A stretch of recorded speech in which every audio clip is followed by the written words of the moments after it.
Good morning guys! So for today, welcome sa akong vlog. Karon simple lang yun akong himuon adto ko sa dentist for today. So i-share na ko akong dentist experience before kay na mahalan gyud ang bayot. So kung pareho mo na ako nga allergic sa mahal, high five! Kay anak ko so mo niya akong experience. So, living abroad, kinahanglan din mo ati manong tanan, no? Including yung oral health, kay mahal ang tanan. So, dapat preventive care, yun ka. So, ang ako experience ato is, niato kong first dentist. Private siya. Okay man siya, buutan. So, pag ato na ako, ang gisingin niya sa ako is, gi-quote niya di ko, 1,700 pounds para lang sa 5 ka-filling. Pero, syempre, naman dyan lang presyo nyo kay private.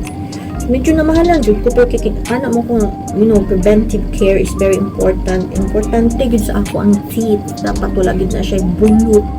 Kaya kung magbulok na siya, girls, mabadret na ta ang ko. Di ko pwede ana.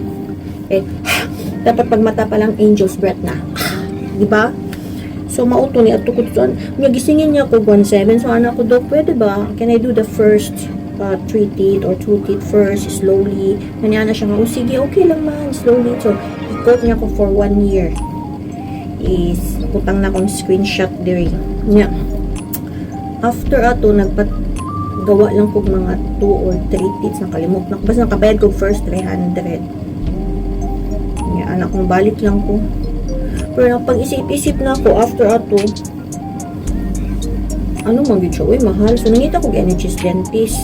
Na-google ko NHS dentist near me. Medyo struggle ko mangitan. Kaya mga na siya, we're not accepting mga mga pasyang mga doctor.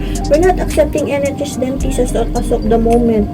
So, nag-google jud ko, nakakita yung tawon kong isa. Siya nga anong kag-NHS ko, dili ko ka-afford. Sige, dawat ko dito. Happy kayo ko kay katong nga time, emergency man to, kanindiri.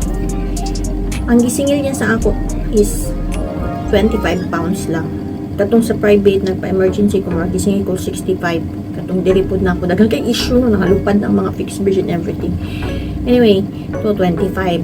And then, gipapasta niya ako, gipastahan niya akong duha ka teeth yata, 75 lang ay ang gisingil sa ako. So, very cheap, di ba? Layo kaayo. Kumpara sa duha ka teeth, 300. So, mauto, marunong ako i-share na mahalan jud ko sa dentist.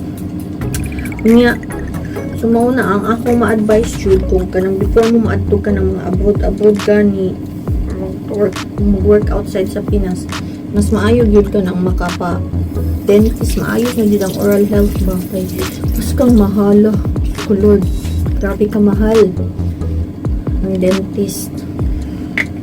So kadto hopefully naka-share kog something nga maka-share kog something makaalaman. Yeah. Kadto lang. Thank you for watching. Bye.